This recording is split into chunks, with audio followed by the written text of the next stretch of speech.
নদীটার দিকে লক্ষ্য করি কবিতা লিখলেন তিনি, তালগাছ দেখে কবিতা লিখলেন তিনি।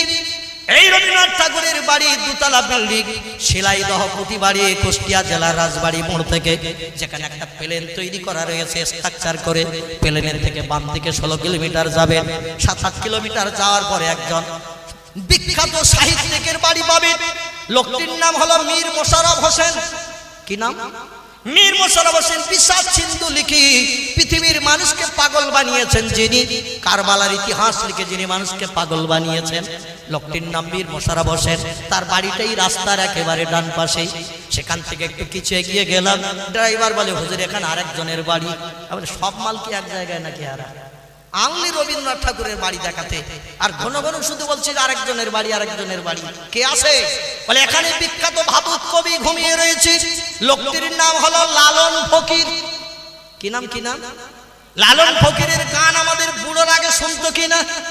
সে তারায় বাড়ি দিত কাটি দি, আর পাই ঘুমর দি, পা নাচাতো আর গান গাইতো। আহারে খোদার বান্দা, কার প্রেমে আসো বান্ধা, এ দুনিয়া ফানা হবে ভাবে বোঝা যায়।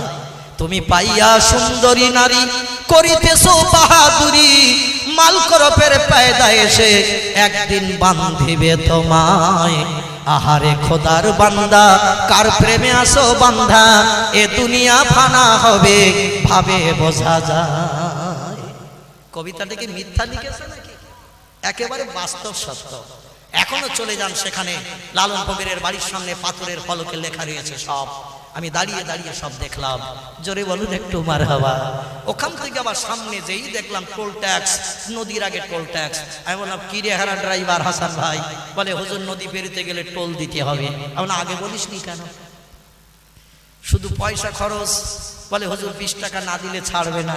কেন তো এসে কিছু যখন হাফ পথের বেশি নিয়ে দিয়ে আর কোনো তো উপায় নেই, রবীন্দ্রনাথের বাড়ি দেখবো। এবার টোল ট্যাক্স পেরিয়ে নদী পেরিয়ে গেলাম, শিলাইদহ কুটি বাড়িতে হাজির হলাম। একজন বুড়ো চাচা, লুঙ্গি পরা, গায়ে শার্ট, মুখে দাড়ি, এসে বসে হুজুর বিল নেন। আমি বললাম কিসের? বলে পার্কিং ট্যাক্স। কত? বলে 50। আমি একটু কম করে নাও চাচা, আমি ইন্ডিয়ান। বলে ওই দেখতে পাচ্ছেন না বাসগুলো সব 200, আপনাদের মাইক্রো ছোট গাড়ি সুমো মার্কা তাই 50। আমরা ঝামেলা বাড়িয়ে দরকার নাই। টিকিট কাউন্টারে যে আবার 200, আমরা 20 টাকা করে কাট। প্রথম তালাটা দেখিয়ে দিল, দুতলায় যে ঠেলে উঠলাম। ডান ধারের কর্নারের ঘরটা যদি কোনোদিন তকদিরে নসিবে জোটে, এই কুষ্টিয়া জেলার রাজবাড়ির মোড় থেকে শিলাইদহ কুটি বাড়িতে যাবেন, দ্বিতীয় তালার উপরে উঠে ডান ধারের কর্নারের ঘরে এখনো টানানো রয়েছে রবীন্দ্রনাথের 11 বছরের ফটো। কত বললাম? 11 বছরের ফটো।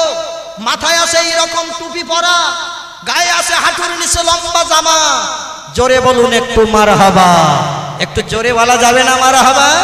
আর আমাদের ছেলেরা টুপি মাথায় দিতে চায় না, হাড়ির তলা মাথা নিয়ে এসে বসেছে। আমি বললাম আমার সব পয়সা উসুল উঠে গেছে।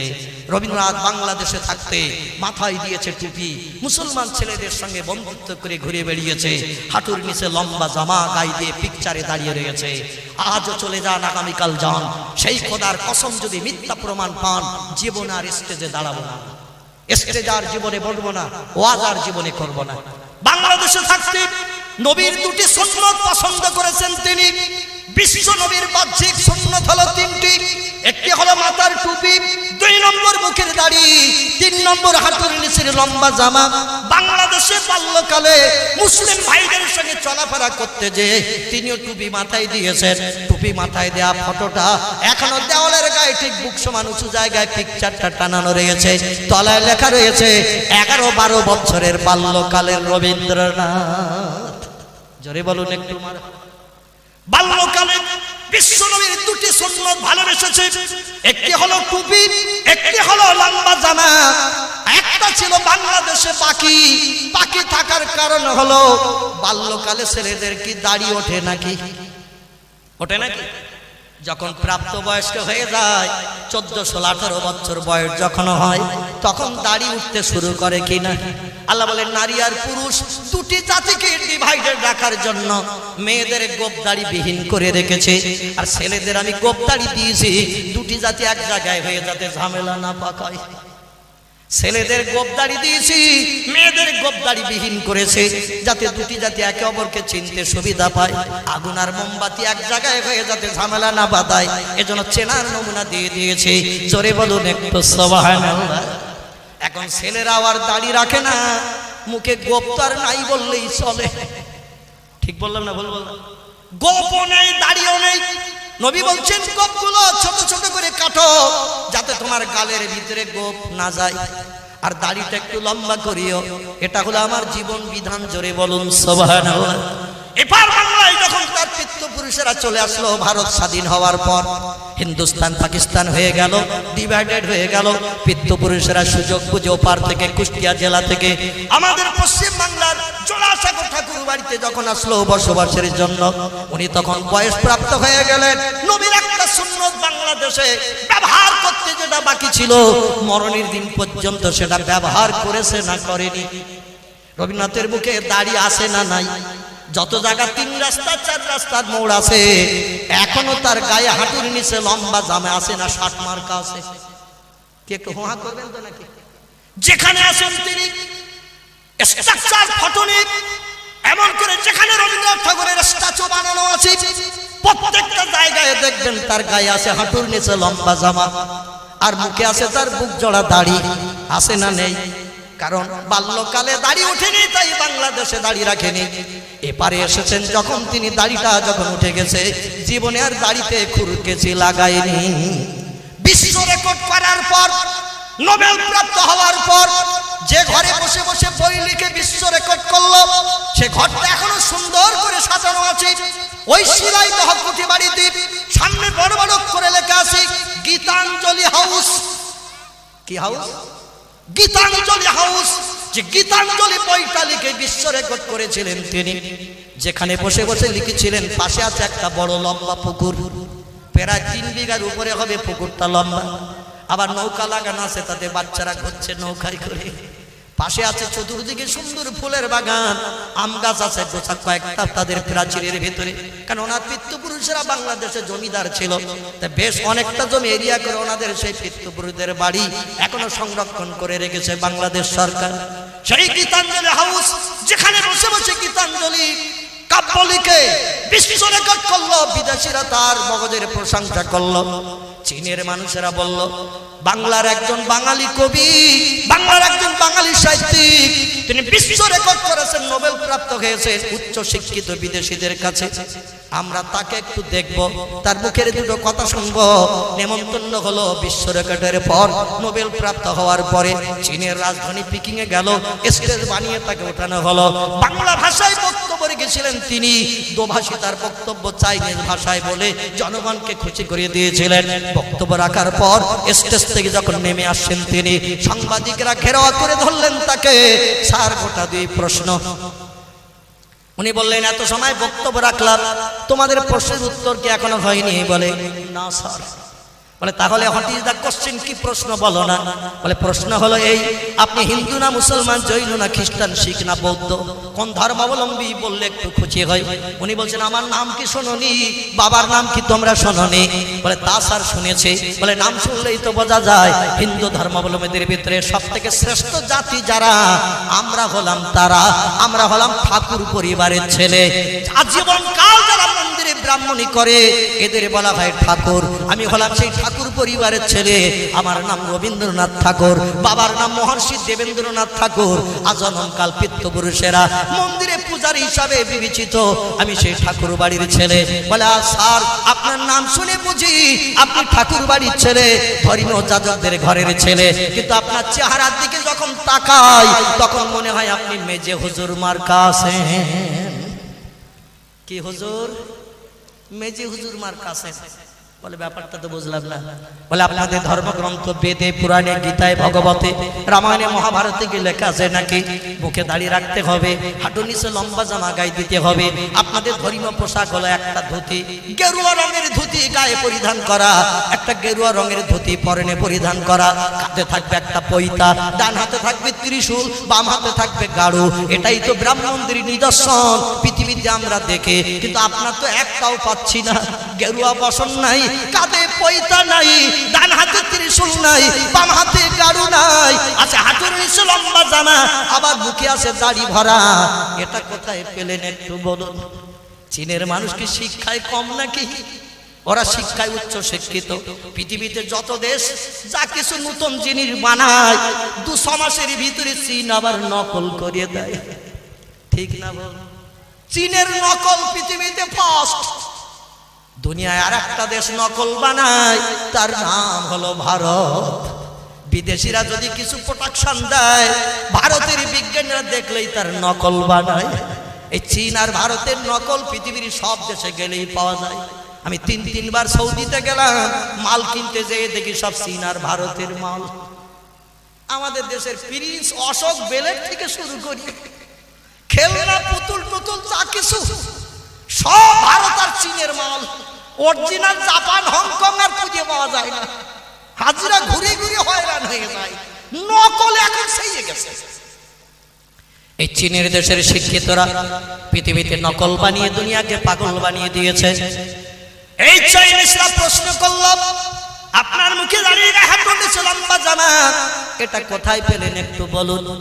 উনি বলছেন পৃথিবীতে একজন শ্রেষ্ঠ মহামানবের আবির্ভাব হয়েছে, নাম তার মক্কার জ্যোতি মদিনার বাতি, আব্দুল্লাহর বেটা মামিনার নয়নের মণি, যার মধুর নাম আল্লাহ পছন্দ করে রেখেছেন মুহাম্মাদুর রাসূলুল্লাহ। জোরে বলুন একটু সুবহানাল্লাহ। সেই ব্যক্তির জীবন বিধান আমি মহর্ষি দেবেন্দ্রনাথের বেটা রবীন্দ্রনাথ পছন্দ করেছি। তার বাহ্যিক 3টি আদর্শ রয়েছে। একটি হলো মাথার টুপি, পূর্ব বাংলায় থাকতে ব্যবহার করেছি। তখন আমার মুখে দাড়ি ছিল না, দুটো ব্যবহার করে রাস্তাঘাটে চলেছে। তার বাস্তব ফটো এখনো শিলাইদহর কুটি বাড়িতে গেলে দেখতে পাবে। বাল্যকালে মুসলমান ভাইদের সঙ্গে লম্বা জামার মাথায় টুপি দিয়ে রাস্তাঘাটে ঘুরেছি, ফটো তুলেছি, এখনো গেলে দেখতে পাবি। পরবর্তী যখন মুখে দাড়ি উঠে গেল, নবীর সুন্নত আমি আর জীবনে খুরকেছে বেলেট লাগাইনি, মুহাম্মাদের এই সুন্নত আমি ব্যবহার করেছি। আল্লাহ নবী বলছেন মান কাতাল্লাহিয়া ফাকাতালানি, যে লোকটি আমার সুন্নত দাড়িতে খুরকেছে দিল, সেজন আমি মুহাম্মদ আমারে মার্ডার করে দিয়ে দিল।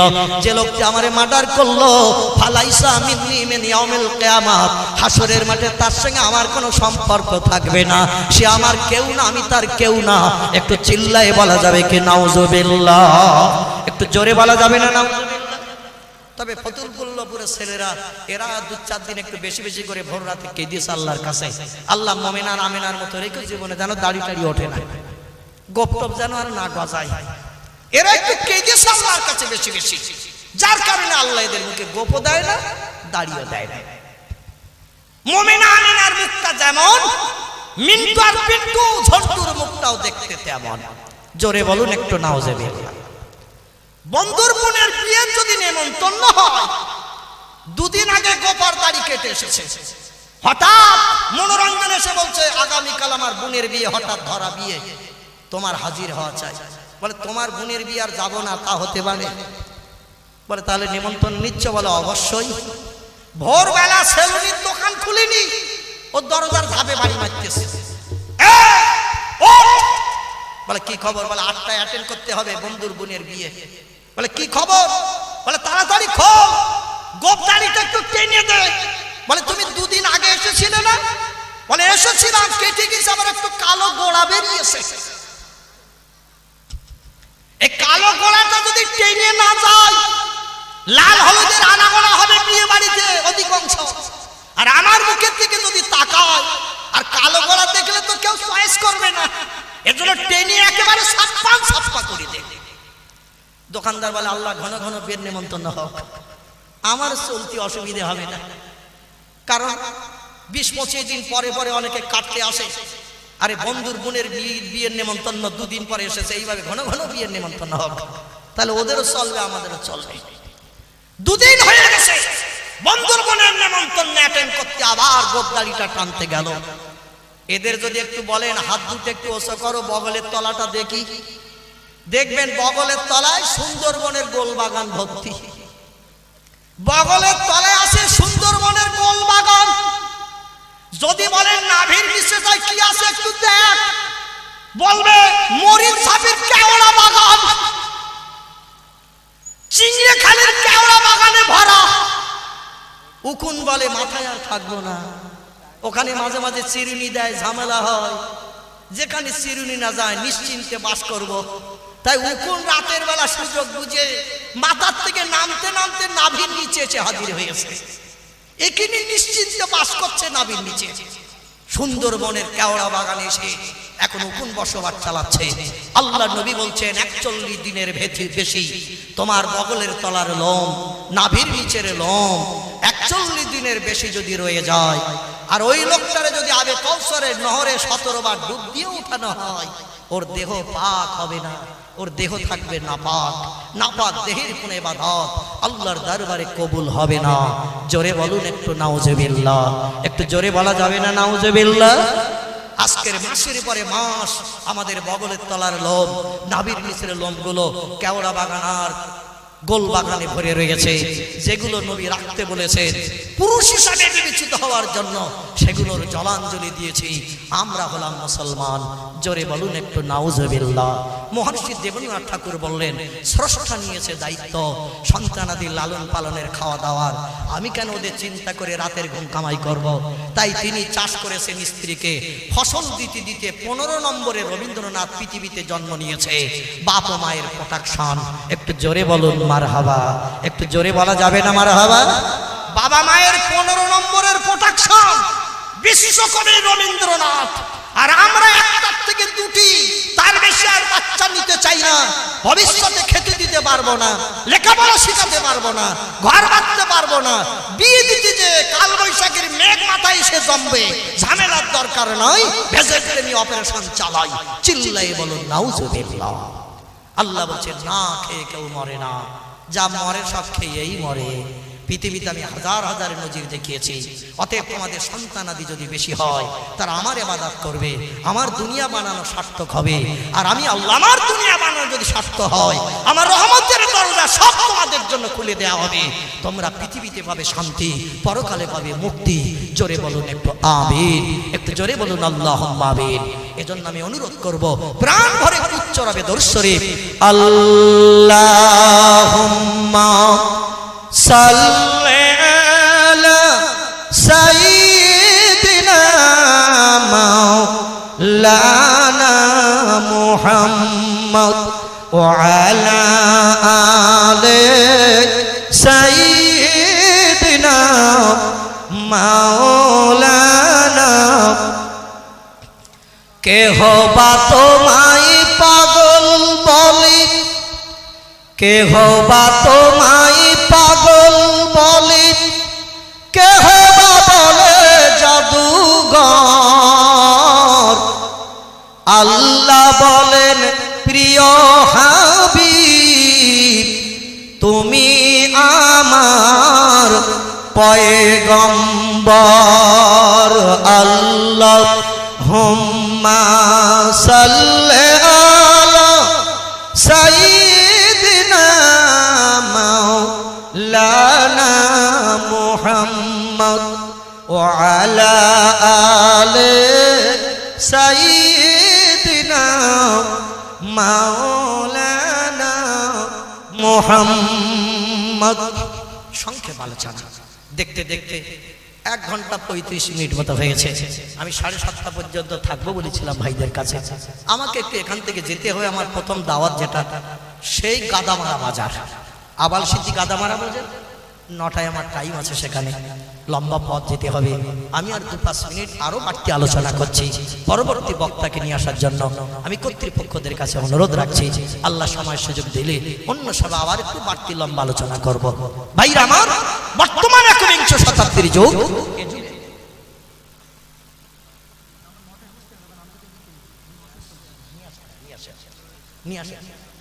আচ্ছা, এই পৃথিবীতে বর্তমান 21 শতাব্দীর যুগে আমরা মুসলমান কোরআন হারা হয়ে গেছি, বিশ্ব নবীর আদর্শ হারা হয়ে গেছি, যার কারণে আজ আমরা বিপদগ্রস্ত হয়েছি। বিশ্বকবি রবীন্দ্রনাথ বললেন, মুহাম্মদের বাহ্যিক 3টি সুন্নত যদি কোনো ব্যক্তি ব্যবহার করে, শয়তান তাকে কুপথগামী করতে পারবে না, ওই লোকটি কোনো খারাপ কাজ করতে পারবে না, ওই লোকটি পৃথিবীতে সকল জাতি সম্প্রদায়ের কাছে ভালো মানুষ হিসাবে বিবেচিত হতে পারবে। একটু জোরে বলা যাবে কি মারহাবা?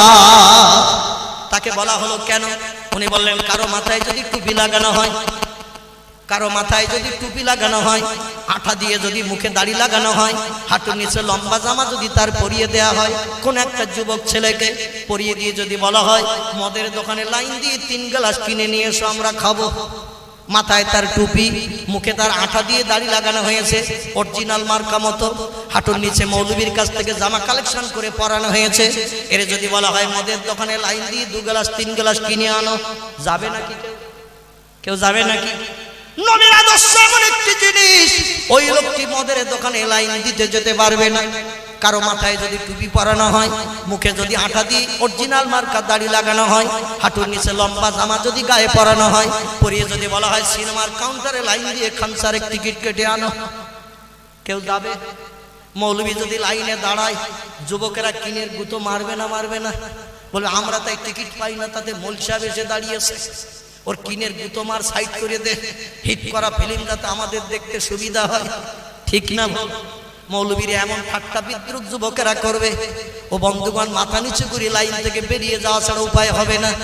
কোন একটা যুবকের মাথায় যদি টুপি পরানো হয়, মুখে যদি দাড়ি লাগানো হয়, হাঁটু নিচে লম্বা জামা যদি গায়ে পরানো হয়, আর এলাকার মেম্বার কিংবা প্রধানের সুন্দরী দেখতে মেয়ে হায়ার সেকেন্ডারি পড়ছে কিংবা পাস, সুন্দরী একটা যুবতী মেয়ে মেম্বার বা প্রধানের কিংবা কোনো মুয়াজ্জিন বা ইমামের কোনো মৌলভী সাহেবের মেয়ে দেখতে খুব সুন্দরী, এই মেয়েটা যদি এই যুবকের হাতে ধরি দিয়ে বলা হয় যাও পুরোর বাজার পর্যন্ত নিয়ে গল্প করতে করতে যাও, আবার গল্প করতে করতে হেঁটে এসো, সময় যা লাগে তোমার ফ্যাসিলিটি দিলাম, যুবক বলবে জীবনে মরণ ভালো, মাথায় টুপি, মুখে দাঁড়িয়ে আর হাঁটু নিচে লম্বা জামা, যত সুন্দরী মেয়ে হোক আমার সঙ্গে যদি গল্প করতে করতে যায়, রাস্তার ধারে কফি খাতে পেট্রোল পটল খাতে যারা কাজ করতে ওদের কাজ বন্ধ হয়ে যাবে, বলে মৌল সাহেবের কাজ দেখ, বলবে না? বলবে না? বলবে মৌলবীর কাজ দেখ, আমাদের ছেলেরা নাই যাতাই পারে করুক, কিন্তু মৌল সাহেব কি করতেছে? পক্ষান্তর একটা যুবক যার পরনে প্যান্ট, গায়ে আছে শার্ট, মুখে দাড়ি নাই, মাথায় টুপি নাই, এর হাতে যদি এলাকার কোনো নরমাল মার্কা মেম্বার প্রধানের মেয়ে ছেড়ে দেওয়া হয়, দিয়ে যদি বলা হয় একটু যাও পুরোর বাজার পর্যন্ত যাও আর ঘুরে এসো, ও যাবে অবশ্যই। বলবে আজকের চাঁদটা কোন দিক থেকে উঠেছিল, রাতের বেলা সূর্য কোন দিক থেকে উঠেছে, কি সুযোগ হয়েছে, আজকের মেম্বার প্রধানের মেয়ে হাতে এসেছে, আবার পুরোর বাজার পর্যন্ত হেঁটে হেঁটে গল্প করতে করতে যাওয়ার ফ্যাসিলিটি হয়েছে।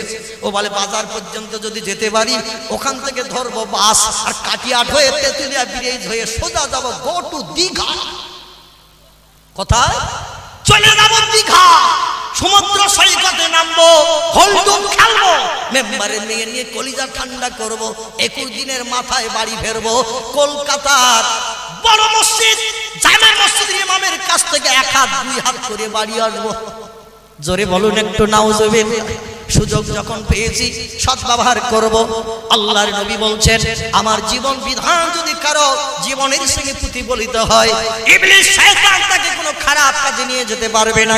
তাই রবীন্দ্রনাথ ঠাকুর বললেন আমি দাড়িটা এই জন্য রেখেছি, লম্বা জামা এই জন্য গায়ে দিয়েছি, যাতে কেউ আমার সঙ্গে দুনিয়ার অপকর্মমূলক কাজের কোনো আলোচনা করতে না পারে, কোনো কাজে যাওয়ার জন্য নির্দেশ দিতে না পারে।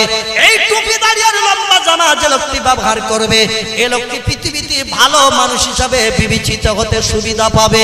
একটু জোরে বলুন মারহাবা, একটু জোরে বলা যাবে কি মারহাবা? নারে তাকবীর। আমরা সেই নবীজির মহব্বত, প্রেম, ভালোবাসা এই বাংলার জমিন ফতুল্লাপুর থেকে আমরা সোনার মদিনা একটু জানাবো।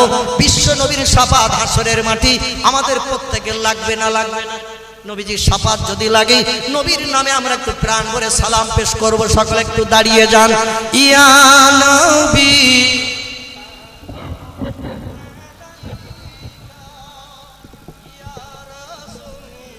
সালাম আলাইকা, ইয়া হাবিব সালাম আলাইকা, সালাওয়াতুল্লাহ।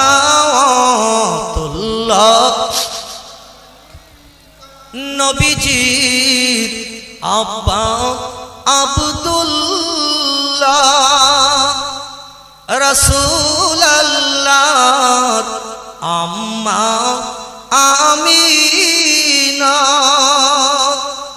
হাবিবের দুধমা হালিমা দয়ার নবীর রওজা ওই সোনার মদিনা ইয়া নবী সালাম আলাইকা ইয়া রাসূল সালাম আলাইকা ইয়া হাবিব সালাম আলাইকা সালাওয়াতুল্লাহ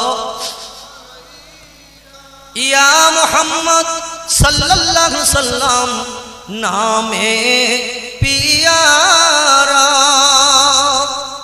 আরশ पर हक ने पुकारा आप हैं सच पैगंबर हमारा लीजियो सलाम हमारा या नबी सलाम अलैका या रसूल सलाम अलैका या हबीब सलाम अलैका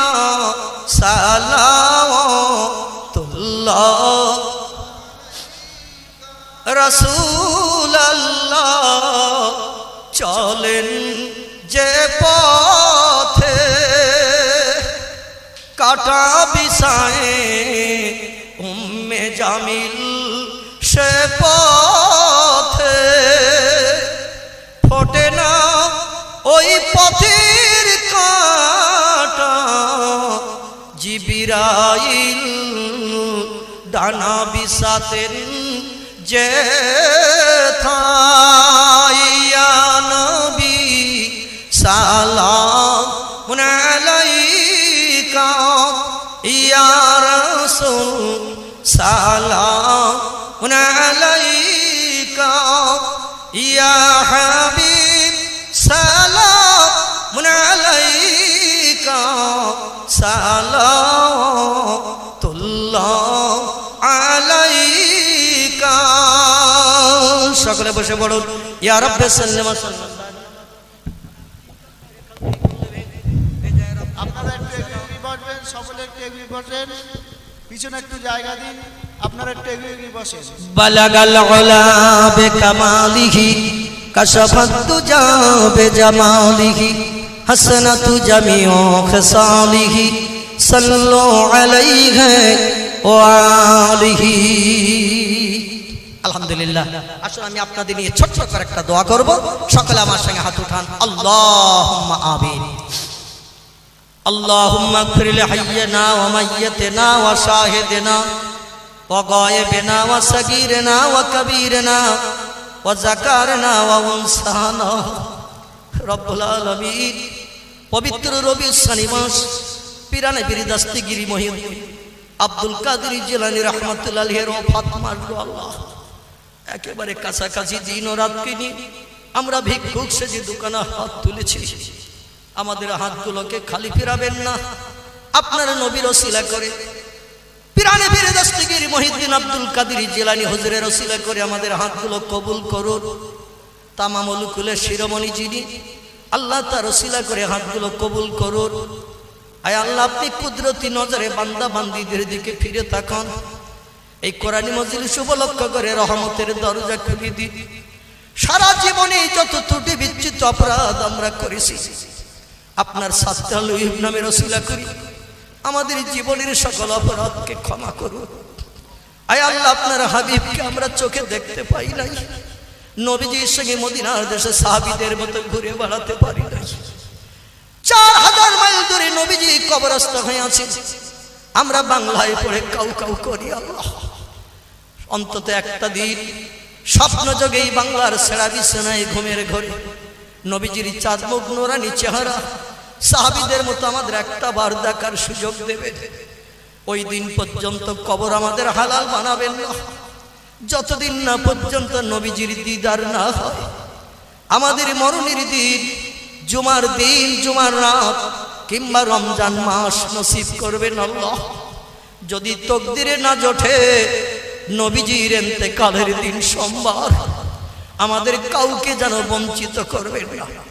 এই ভারতবর্ষে হিন্দু মুসলমান ভাই ভাই, কবি কাজী নজরুল ইসলামের কথা বলতে হয়, মোরা এক বৃন্তে দুটি কুসুম, হিন্দু মুসলমান, মুসলিম তার নয়নমণি, হিন্দু তার প্রাণ। আমাদের ধর্ম চায় না কোনো ধর্মের উপর আঘাত করতে, আল্লাহ ক্ষতি করতে। আমাদের কোরআনে আপনি জানিয়েছেন লাকুম দীনুকুম ওয়ালিয়া দীন, তোমাদের জন্য তোমাদের ধর্ম ভালো, অপরের জন্য অপরের ধর্ম ভালো।